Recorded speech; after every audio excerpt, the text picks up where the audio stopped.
Good morning. તો વાગ્યા છે 11 અને કેમ છો તમે બધા? મજામાં? આઈ હોપ કે તમે બધા મજામાં છો અને હું પણ એકદમ મજામાં છું. તો આજે બ્લોગ સ્ટાર્ટ થાય છે બહારથી. રોજ તો અંદરથી બ્લોગ સ્ટાર્ટ થાય છે પણ આજે બહારથી થાય છે. તો હું તો જોવા આવી હતી કે શેરી કેવી છે. ભાઈ ફર્સ્ટ ક્લાસ છે, શેરીને શું વાંધો છે. તો બસ હવે અંદરથી બોલીએ.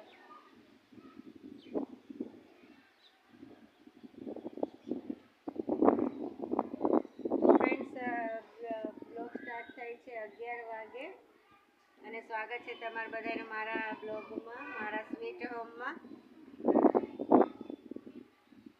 બહાર નીકળે એટલે બધા બહાર જ જોયા રાખે. આખું આમ તેમ આમ તેમ આમ તેમ, આમાં તો ધ્યાન જાય જ નહીં.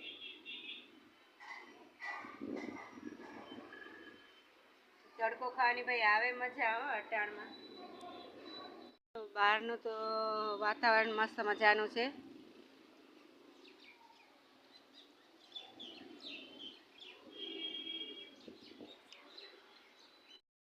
કાલે તો સ્પાઇસી પરોઠા ખાવાની મજા આવી ગઈ હતી, કારણ કે હું ક્યારેય બહુ ખાતી નથી સ્પાઇસી અને સ્વીટે નથી ખાતી. ઘણા ટાઈમથી મેં ઓછું કરી દીધું છે, કારણ કે હોય ને કે અમુક ઉંમર પછી જમવામાં ધ્યાન રાખવું પડે, એટલે હું તળેલું બહુ નથી ખાતી અને સ્વીટે નથી ખાતી. ક્યારેક જ ખાઉં છું, એટલે મજા આવી ગઈ. એટલે મેં એમ કીધું કે ઘણા ટાઈમ પછી મારી ઈચ્છા પૂરી થઈ, નથી ખાતી. જેટલું તબિયતનું ધ્યાન રાખે એટલું સારું છે. હવે આપણા માટે જ છે ને, તો ભાઈ હેલ્થથી વધારે શું હોય, એટલે ન ખાવું સારું.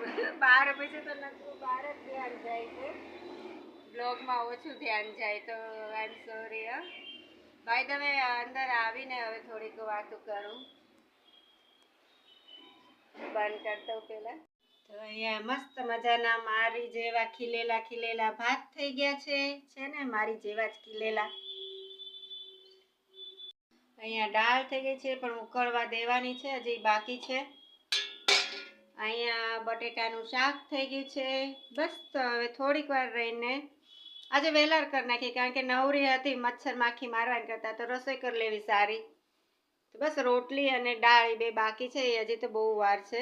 નિશક્તિ હમે દે ન દાતા. પેન્સિલ પાસે બેઠો છે, મને ખબર નહીં. પાછો જ્યાં બેઠો નતો કોઈ ત્યાં આખો બેઠો અને ઓલ પ્લાસ્ટિક નો આ વળી ગયેલું. મને કેમ છું પ્લાસ્ટિક નો પડી છે, મને ખબર માથે થાકી ગયો. બીજો બાજવા મેં તું બાજવા ભાઈ સાહેબ, પણ તમારો પગ પડે ને કઈ રે મને દેખાડું નહીં. અને મને એમ કે પ્લાસ્ટિક તારે બે હું જાય પગે લાગ્યો. પછી ભાઈ પગે લાગુ, ધ્યાન રાખીને હલાય બજારમાં જઈને. તો આતરી બાકી રે ખવલાના. ફ્રેન્ડ્સ, અહીંયા મસ્ત મજાની મારી આપણી ગુજરાતીઓની દાળ, થોડીક ખાટી, થોડીક મીઠી, થોડીક સ્પાઇસી.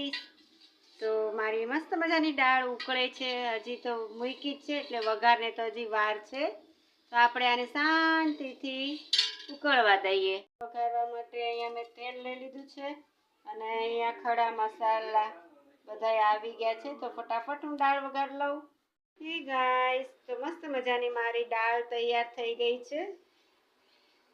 થોડીક ખાટી, થોડીક મીઠી અને થોડીક સ્પાઇસી.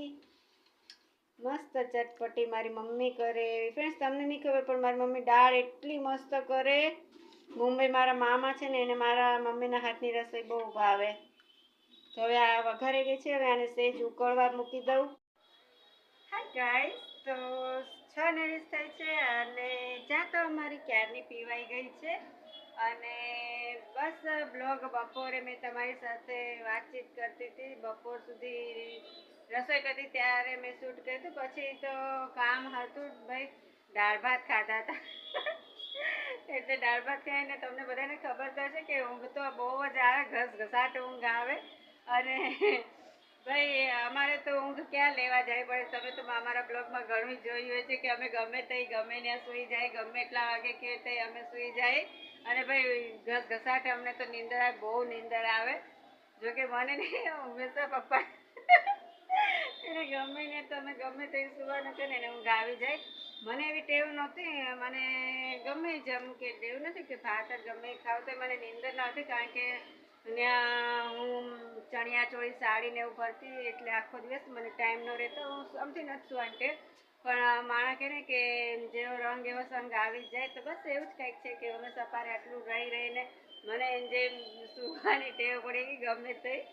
તો બસ જમી ખાઈને કામકાજ પતાવીને સૂઈ ગઈ હતી. તો ભાઈ 4:45ની અંદર ઉઠી, ચા પાણી પીધા, ઝીણું નાનું મોટું થોડુંક કામ કર્યું. તો બસ અને મમ્મી સાથે થોડીક ફોનમાં વાત કરી. અને બાય ધ એક કમેન્ટ મસ્ત હતી દીક્ષિતાબેન. તો એને કમેન્ટ એવી લખી હતી કે તમારે હસબન્ડ શું કામ કરે છે? તો ઉમેશા પપ્પા રુદ્રાક્ષની અને તુલસીની પારાની માળા બનાવે છે ગળામાં પહેરવાની. અને હોમ ટૂર હું તમને કરાવીશ, ઓફકોર્સ કરાવીશ, પણ ટૂંક સમયમાં જ કરાવીશ તમને હોમ ટૂર. તો બસ આવી જ રીતે મસ્ત મજાની કમેન્ટ કરતા રહેજો અને તમારો પ્રેમ મસ્તનો અમારી ઉપર રાખતા રહેજો.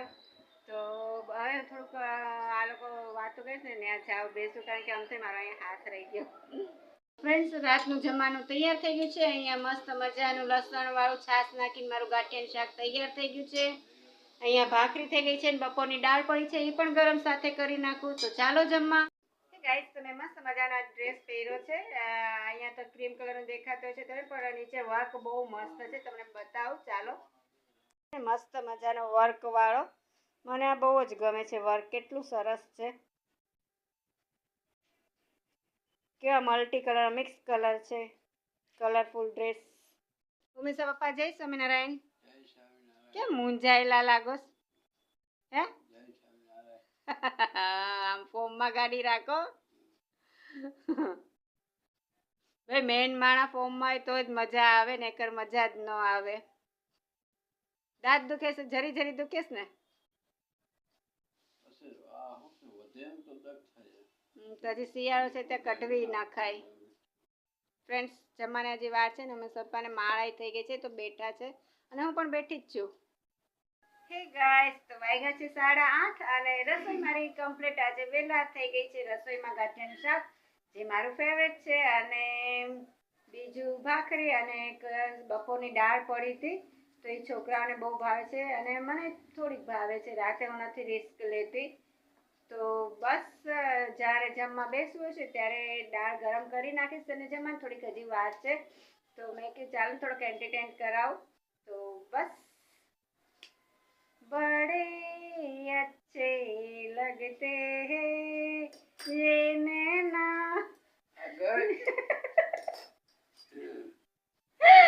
આગળ તો ભાઈ આ તો હવે રિસ્ક છે, મૂંઝવણમાં મુકાઈ દીધી મને. આગળ તો હવે વિચારવું પડશે. બડે અચ્છે લગતે શું એમાં ગમે છે મને વિચારવું પડશે. તો બસ વિચારીને કાલે કહીશ. આ તો ભાઈ અઘરું છે. તો આ ગીત હું એકચ્યુઅલી ઉમેશના પપ્પા માટે ગાતી હતી, પણ હવે વિચારીને કેવું પડશે મારે. કાલે કહીશ. તો આજનો મારો અહીંયા બ્લોગ પૂરો કરું છું. કાલે પાછા મળશું નવા બ્લોગ સાથે, નવી વાતો સાથે. ત્યાં સુધી તમે બધા જય સ્વામિનારાયણ, મસ્ત મજાના રહેજો અને તમારી તબિયતનું ધ્યાન રાખજો. સરસ મજાના સ્વપ્ન જોજો. Bye bye. જય શ્રી કૃષ્ણ, રાધે કૃષ્ણ, બાય.